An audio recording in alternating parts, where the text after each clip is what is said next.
Poštovani gledaoci, dobro veče. Moj večerašnji gost Natalija Trivić, ministar prosvete i kulture u Vladi Republike Srpske. Gospođo Trivić, hvala što ste vaše vrijeme izdvojili za televiziju. Hvala vama i pozdravljam vaše gledaoce. Ono što je u nedjelju malo iznenadilo roditelje, došlo do promjene odluke kada je u pitanju Republički štab i učenici nižih razreda. Evo, epidemiološka situacija, svjesni smo i danas, nije dobra. Zbog čega ta promjena i kako se već snalaze učenici u školskim klupama? Pa upravo tako, u nedjelju na zasjedanju Republičkog kriznog štaba donesena je jedna od odluka koja je podrazumijevala upravo i povratak učenika u školske klupe uzrasta od 1. do 5. razreda osnovnih škola. Mi smo i u prethodnoj sedmici prije toga imali također sjednicu kriznog štaba gdje smo ocijenili da treba još uvijek da se razmotri epidemiološka situacija, a treba imati na umu da sjednica Republičkog kriznog štaba je u stalnom zasjedanju. Dakle, sjednica kriznog štaba zavisi od epidemiološke situacije, od samih, da kažemo, parametara koje nam dostavlja Institut za javno zdravstvo i naravno svih segmenata i sektora svakog resora šta je važno, šta bi moglo da se primjeni.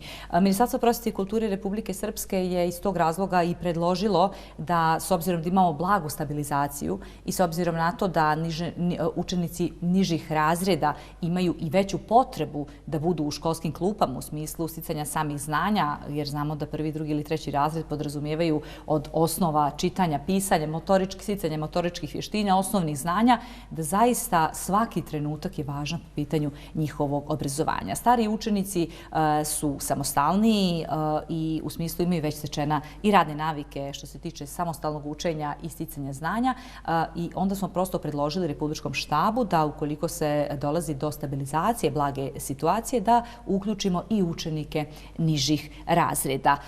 Odlučili smo da isto tako ovu sedmicu nastavimo sa tim analizama i očekujemo već u petak da ćemo na Republičkom kriznom štabu, nadam se, imati dobre parametre, s obzirom da evo iz instituta u ovom momentu kažu da dolazi do blage stabilizacije. Nadati se, i sudeći prema prethodnim talasima korone, da nekako smo možda sada došli u zaravnjanje i da krećemo ka opadanju, da će to biti i znak zapravo da od ponedjeljka učenici viših razreda, osnovne škole i učenici srednje škole se vrate u školske ustanove. Kako će biti nastava organizovana i dalje po grupama, je li? Pa upravo tako. Mi u ovom momentu nemamo drugi način već da nastavu organizujemo u grupama, jer ukoliko bismo djecu spajali u odjeljenja, ne bismo mogli da poštujemo epidemiološke mjere poštovanja socijalne distance. Maske svakako nose. Ova mjera je jedna, da kažem, od prihvatljivih na koji način mi izvodimo nastavu iz razloga što imamo drastične razlike u smislu samih evropskih država poput Njemačke i Austrije koje su od same početka školske godine, dakle od avgusta počele nastavu isključivo online, djeca ni u jednom danu nisu išle u škole, znači isključivo se nastava odvija online do kombinovanih modela koji su prisutni u zemljama regiona. Dakle, mi smatramo da je velika važnost da naši učenici pohađaju nastavu u samim školama, da imaju direktan kontakt sa nastavnikom, pa makar to podrazumijevalo i kraće vrijeme koje je, sigurna sam, i to kvalitetnije nego da su isključivo na online. Dakle, mi znamo da to nije sjajno rješenje, ali s jedne strane želimo da sačuvamo zdravlje naših učenika, nastavnika, gdje moramo poštovati socijalnu distancu i nositi maske i samo to pridržavanje mjera je pokazalo da nemamo širenje virusa korona u samim školama, a s druge strane moramo da razmišljamo i o svim onim stvarima koji se odnose na prenos virusa koji dolazi iz same lokalne zajednice, gdje mi dolazimo čak u situaciju i prije ovog obustavljanja da smo imali individualne slučajeve određenih škola koje zbog određenog broja nastavnika koji su ili u izolaciji ili su oboljeli od koronavirusa zapravo ne mogu da organizuju proces nastave, jer u tom slučaju bi učenici posebno viših razreda ili srednjih škola dolazili i ne bi imali po nekoliko časova. To nam naravno nije cilj i mi u tom slučaju kao ministarstvo poštujemo inicijative lokalnih kriznih štabova u saradnji sa direktorima škola na tom području. Dakle, definitivno u petak odluka za ponedjeljak za učenike viših razreda. Upravo tako. Kada kažete donošenje samih odluka, mi moramo da jednostavno shvatimo svi zajedno da borba sa koronavirusom je borba kontinuiteta i da svakim danom ne možete da znate sutra šta će se dešavati. Dakle, može biti bolje, može biti lošije. To je sada ta procjena na koji način da pokušavamo normalizovati stanje u opšte društvenoj zajednici, uopšte u odvijenju i samog posla i samih učenika i uopšte djelovanja u svojim zajednicama u odnosu na ono što moramo ispoštovati u smislu da umanjimo mogućnost širenja virusa korona, jer ne želimo zapravo da imamo neke veće zdravstvene posljedice. Kada je u pitanju online nastava, sav ovaj period naravno bilo je neizbježno rješenje. Koliko uticalo na kvalitet uopšte u obrazovanju? Jer mi s jedne strane imamo roditelje koji kažu da im je jako teško, nastavnike malo drugačiji vid i nisu stajali pred kamere. Nije to svakome, ali nešto što je prirodno. I sa druge strane, odnosno ono što je osnovno učenike i znanje. Pa svakako da online nastava nije sretno rješenje. To je jedino moguće rješenje u određenim situacijama. Isto tako, snimanje časova putem televizije isto nije nešto što je svakidašnjica i što su naši nastavnici naučili. Ali bez obzira na to što naravno to nije najbolje rješenje, mi drugog načina nemamo. Čak šta više, mi smo u prednosti u odnosu na sve ostale zemlje što se tiče i Evrope i što se tiče, da kažem, okruženja smo negdje tu. Da li smo mi u određenim situacijama kombinovano radili ili smo isključivo online kao što je sada u prethodne 2 sedmice ili su djeca išla u kontinuitetu na nastavu. Mislim da znanje možemo nadoknaditi, ali zdravlje ne.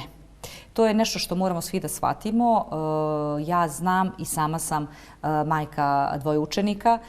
Vrlo dobro znam na koji način se odvija online nastava. Nastavnici se zaista trude, učenici su također prisutni na časovima, trude se, ali naravno da to nije idealno rješenje u smislu samog sticanja znanja u odnosu na ono kako je to u učionicama i kada nastavnik može sa više vremena da se posveti u nekom trajanju časa od 40 ili 45 minuta, više da se posvete učeniku i da onim učenicima koje je to potrebno da mogu da izdvoje više vremena kako bi zaista svi utvrdili takva znanja.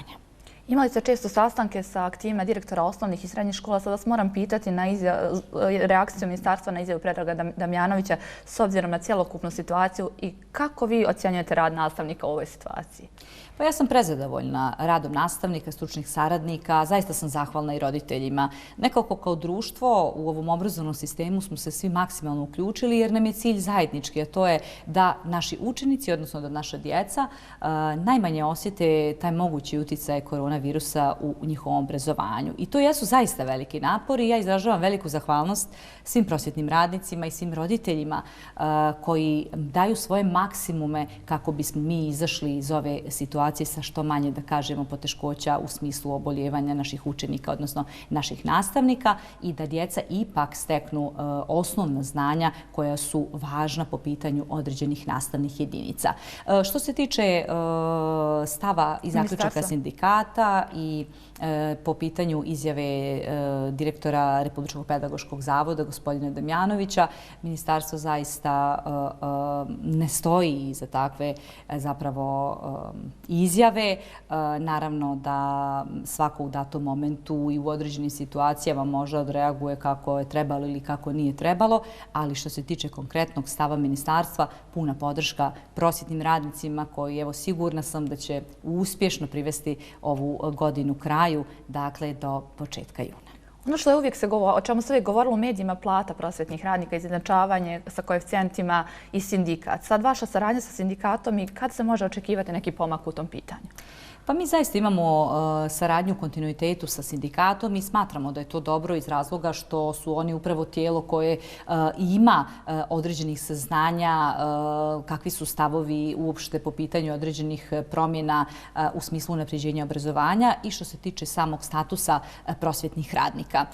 Ja ću posjetiti da smo mi još u decembru mjesecu 2018. godine budžetom planirali sredstva za povećanje, odnosno izjednačavanje plata prosvjetnih radnika sa visokom stručnom spremom za 2019. godinu, gdje je do toga i došlo.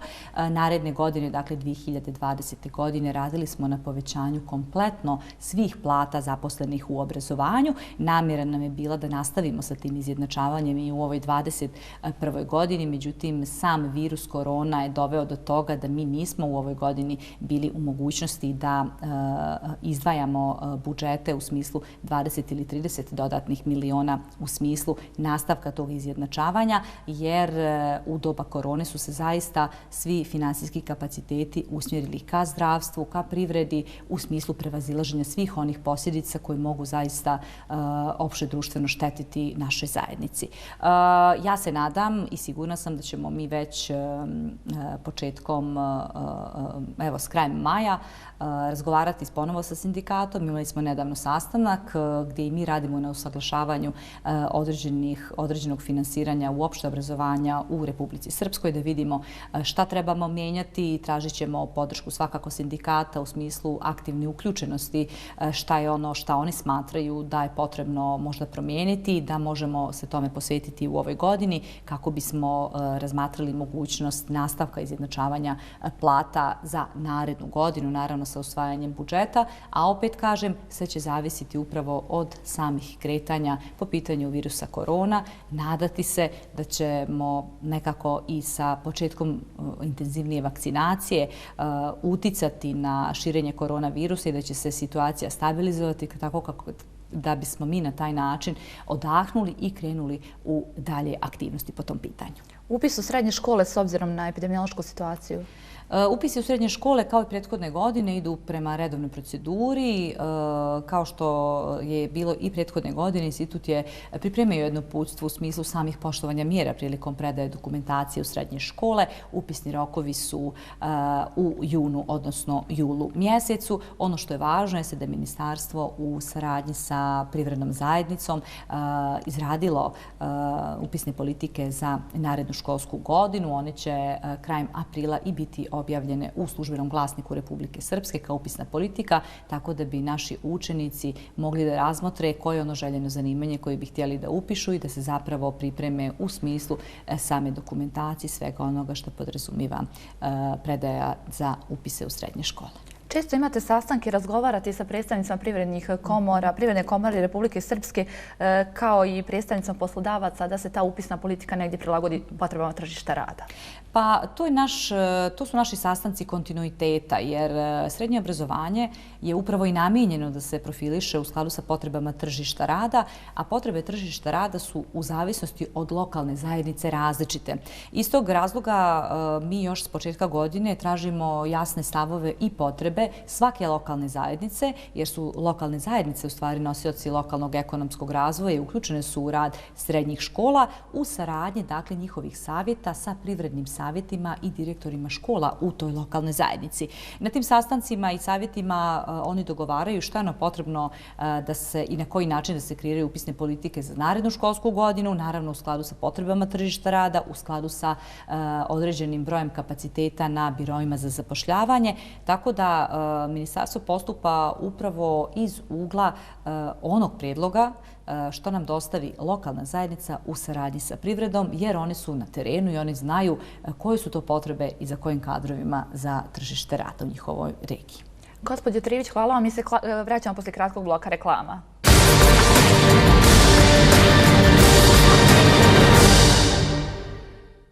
Poštovani gledalci, ponovo smo mi u studiju. Moja gošća Natalija Trivić je ministar prosvete i kulture u vladi Republike Srpske. Pričali smo o epidemiološkoj situaciji i stanju u osnovnom i srednjem obrazovanju. Ono što vas hoću pitati, što se nekako i neizmjerno je, često i posjećujete resursne centre i ustanove namijenjene djeci sa poteškoćama u razvoju. Koliko smo tu napredovali, koliko tu treba ulagati? Evo, od kad ste došli na čelo ministarstva, kako ste stanje zatekli, kako je sada? Pa ulaganje u obrazovanje koje, da kažem, je usmjereno djeci sa poteškoćama u razvoju je zaista veoma važan segment. Po dolasku u ministarstvu sam naravno analizirala postojeću situaciju i utvrdili smo šta su one prednosti, odnosno manjkavosti koje možemo da nadomestimo kako bi upravo toj kategoriji djece koje trebaju našu podršku prilagodili obrazovni sistem. Vi znate da Ministarstvo prosvete i kulture angažuje i asistente u smislu same podrške tehničke učenicima sa poteškoćama u razvoju koji su inkluzivno uključeni u zajednicu. Također imamo posebna odjeljenja koja rade sa učenicima koje imaju određene poteškoće. Izdvajamo sredstva za stručne saradnike koje rade sa njima. Imamo 4 škole koje su isključivo namijenjene u Republici Srpskoj obrazovanju djece sa poteškoćama u razvoju. To govorim i po pitanju osnovnih i po pitanju srednjeg obrazovanja.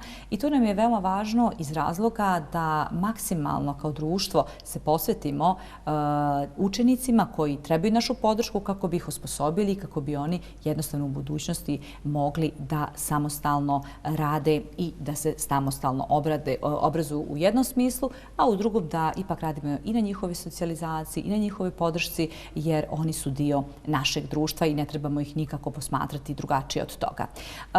Isto tako sam uočila da sve te škole koje pružaju usluge djeci sa poteškoćama u razvoju, njihovim zapravo roditeljima su velika podrška, su bile zastupljeni isključivo na području sjeverozapada Republike Srpske, dakle u Prijedoru, Banja Luci, u Derventi, gdje zaista na neki način smo potpuno zanemarili potrebe za ovom uslugom u Hercegovačkoj regiji, u Sarajevsko-romanijskoj regiji i u Semberiji. Dakle, ono što je važno napomenuti jeste da smo mi upravo u prethodnoj godini radili izmjene i dopune zakona kojima smo definisali osnivanje stručnih resursnih centara, gdje smo htjeli da tu uslugu decentralizujemo i u ove dijelove Republike Srpske gdje ta usluga kao takva nije postojala. Ona, evo mogu slobodno da kažem, od 1. februara već djeluje i u Trebinju, i u Doboju, i u istočnom Sarajevu i usluge se pružaju za sve učenike osnovnih i srednjih škola, ali isto tako za predškolce koji imaju potrebu da rade sa stručnim saradnicima u smislu svog napredovanja. Dakle, mislim da je to strateško i institucionalno rješenje, jer moramo zaista voditi računa o zastupljenosti, jer nama su ta djeca jednaka i isto tako njihovi roditelji moraju da imaju bližu uslugu mjestu življenja, a ne da moraju putovati kroz cijelu Republiku Srpsku, a zamislite na kontinuiteta koji se zahtijeva u takvim slučajevima da je to gotovo nemoguće organizovati. Tako da smo zaista zadovoljni. S druge strane, uspjeli smo da obezbijedimo besplatne vrtiće za djecu sa poteškoćama u razvoju, dakle i djecu bez roditeljskog staranja u smislu za Fond za dječju zaštitu finansira taj dio usluge u samim predškolskim ustanovama, jer željeli smo da na taj način omogućimo jednake uslove u smislu obrazovanja. Prilagodili smo programe rada sa tom djecom. Republički pedagoški zavod je izradio programe rada i nastavne planove programe, tako da evo zaista mogu da kažem u tom segmentu da smo iskoračili i veliko je zadovoljstvo što je to tako. Da li će ove godine, s obzirom na ovu situaciju, kompletno biti program pripreme za školu, za predškolce? Pa iako je ministarstvo, iskreno da kažem, planiralo da nastavimo sa, evo, iz godine u godinu planom programom pred polaskom u školu, u ovom momentu ne mogu da potvrdim da će to biti i ove godine iz razloga što smo već to trebali da počnemo realizovati u martu, april već teče, nije nam se stabilizovala situacija i onda je još ostao mjesec maj, a mi sa ovog aspekta ne možemo da znamo šta nas očekuje u maju mjesecu. Dakle, to je jedan od programa koji se pokazao kao najbolji u smislu same uključenosti djece koje nisu imali priliku da borave u predškolskim ustanovama, a kada kažem da je to na godišnjem nivou, odnosno u jednoj generaciji, gotovo polovina ukupne generacije, dakle djece, to je oko 4000 i da su mi takvu uslugu pružili decentralizovano, pa čak tromjesečni program je provođen u određenim područnim školama, u ruralnim naseljima, onda shvatite da zapravo postoji istinska potreba za proširenjem kapaciteta i obuhvata djece predškolskim vaspitanjem i obrazovanjem i ono što je važno jeste da je to jedan od glavnih zadataka akcionog plana za reformu obrazovanja što se tiče predškolstva, gdje mi očekujemo da iz godine u godinu proširujemo kapacitete u smislu izgradnje novih kapaciteta i korištenjem postojećih. Mi smo čak radili na tome i usvojene su prošle godine izmjene i dopune zakona o osnovnom vaspitanju i obrazovanju, da čak i škole ustupe svoje prostorije gdje imaju slobodno ustanovama iz lokalnih zajednica za predškolsko vaspitanje i obrazovanje, potpuno bez naknade kako bi imali ipak prostor da mogu da organizuju predškolsko vaspitanje i obrazovanje. Mogu da kažem evo, posljednjih 6 mjeseci imamo proširenje kapaciteta u tom kontekstu 7 ustanova u Republici Srpskoj. Ono što nas raduje jeste da su to manje opštine, da smo omogućili i djeci u područjima gdje nema te usluge. I vjerujem da to ima i više djece. Jeste. I na taj način proširujemo kapacitete. Evo, sa ovom godinom mi ispunjavamo i plan obuhvata djece koji u ovom momentu u Republici Srpskoj iznosi oko 27%. Do kraja godine ćemo mi taj procenat, sigurno sam, podići i do 30%. I to je ono što je strategijom obrazovanja planirano. Slobodno da smo sad mijenjali zakone, mi očekujemo da će intenzitet tog proširenja biti i veći i s druge strane svakako značajna uloga i privatnih predškolskih ustanova koja na taj način i pružaju dodatnu uslugu za svu onu djecu koja zbog određenih prostornih kapaciteta ne mogu da budu u javnim vrtićima i smatramo da je to dio našeg sistema. Kada smo kod predškolske djece, ono što moram da vas pitam, Centar za predškolsko vaspitanje i obrazovanje u Banja Luci, pratite kompletnu situaciju, govori se o mogućoj blokadi. Šta vi kažete na to? Plate su upitne, onda samim tim i djeca, o obrocima se govori. Pa znate kako, kada govorimo o djeci i obrazovanju, uvijek je dobro da govorimo s aspekta obrazovanja i da apsolutno ni u jednom momentu ne gledamo to s jednog političkog aspekta koji, čini mi se, je u Banja Luci doživio upravo to. Ukoliko znamo da predškolske ustanove, javne ustanove, dakle, su organizovane na način da dio granta i plata obezbeđuje grad Banja Luka, a dio troškova obezbeđuju roditelji, dakle, roditelji su finansiraju, onda je nemoguće govoriti o tome da djeca mogu ostati bez obroka kada dođu u vrtić. Mislim da se nepotrebno ulazi u manipulaciju sa djecom, sa roditeljima. Što se tiče same javne ustanove predškolsko vaspitanje i obrazovanje u Banja Luci, ona je u ingerencijama grada Banja Luke, svi vrtići su zapravo u ingerencijama lokalnih zajednica koji odlučuju po tim pitanjima. Što se tiče evo i samog izbora, Skupština grada je usvojila prijedlog komisije, tako da govorimo o jedinom zakonitom i legalnom izboru i zaista sve više od toga je zaista politizacija i zaista nema potrebe da se djeca, inače, evo govorim sad kao i ministar, djeca koriste u bilo kakve političke svrhe jer je nemoguće da jedna ustanova dozvoli sebi da nema hranu za djecu, imajući u vidu da i roditelji su finansiraju tu uslugu, tako da je to prosto onako nepovezano. A česte promjene direktora?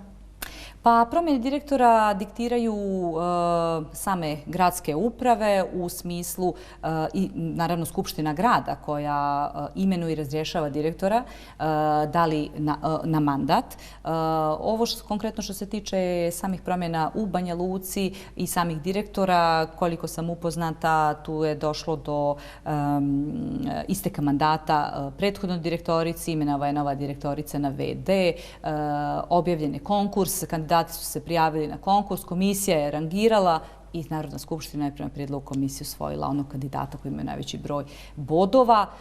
Formalno, pravno, potpuno legitimno i sad sve ostalo je stvar određenih kalkulacija. Kada govorimo o ustanovama oblasti kulture i one nisu radile, kakvo je tu stanje i kakvo je finansijsko generalno stanje u kulturi? Pa što se tiče kulture, ustanove kulture u prethodne 3 sedmice također su umanjile svoje programske aktivnosti u smislu samih organizacija nekih događaja, izložbi ili bilo kakve programske aktivnosti koje gledaju, koje u stvari kojima prisustuje veliki ili veći broj ljudi imajući u vidu samu potrebu za socijalnom distancom. Što se tiče finansiranja u kulturi, ona nije upitna iz razloga što evo ustanove kulture su budžetski korisnici, svi oni koji rade mimo, ajmo da kažemo, republičkih ustanova kulture. Riječ je o ustanovama koje su na lokalnom nivou, dakle pod ingerencijom lokalnih zajednica i to nekako teče. Svakako da je kultura s druge strane i oštećena jer mi imamo i veliki broj udruženja građana koji su imali naše programske, koji su realizovali određene programske aktivnosti koji su važne kako za Republiku, tako i za lokalne zajednice. A jedan podatak od prošle godine kada smo i raspisali konkurs za određene određene programske aktivnosti iz oblasti kulture prema javnom pozivu ministarstva. Imali smo situaciju da su mnogi od njih morali u hodu da mijenjaju aktivnosti, da ih prilagođavaju online platformama upravo iz razloga što nije bilo moguće organizovati veće skupove upravo uzrokovano koronavirusom. Ja se nadam da ćemo nekako preživjeti sve ovo i da ćemo mi dati punu podršku, da kažemo, svim subjektima koji su uključeni u kulturu, što našim ustanovama, što udruženjima građana. Očekujemo da ćemo krajem aprila ili početkom maja raspisati novi javni poziv za njihove programske aktivnosti, prosto da nekako ne zaboravimo sve ono što je važno, što nam radi kultura i čini društvo jednostavno plemenitim. Ja ne vidim razlog da govorimo sad o upitnosti u smislu samog finansiranja. Što se tiče ministarstva, dakle, ministarstvo će i kroz dosadašnje javne pozive i kroz finansiranja i dalje nastaviti aktivno svoju ulogu. Lokalne zajednice će naravno u svojim okvirima svojih budžeta raditi to isto. Naravno da mnogo toga trebamo svi zajedno nadoknaditi i naravno da je kultura jedna od oštećenijih, da kažemo, grana, jer se u velikim krizama uvijek posmatra kao nešto što može da sačeka. Ja lično ne mislim da može da sačeka, samo evo nam u ovom momentu korona diktira takve uslove da prosto nismo u mogućnosti da bilo koga izlažemo nekoj zdravstvenoj nepovoljnoj situaciji. Evo za kraj da vas pitam i da se vratim opet samo na učenike, ono što roditelje zanima, da li mislite da je negdje došao već kraj ili da se bliži kraj te online nastave, da će se učenici napokon vratiti u svoje klupe polako? Pa ovako, neki naš plan ministarstva do kraja ove školske godine jeste da, evo, ukoliko pokažu određeni parametri, da nastavimo nastavu u školskim klupama po modelu kako je bilo sa početkom ove godine. Potom nam dolazi proljetni raspust koji će svakako biti.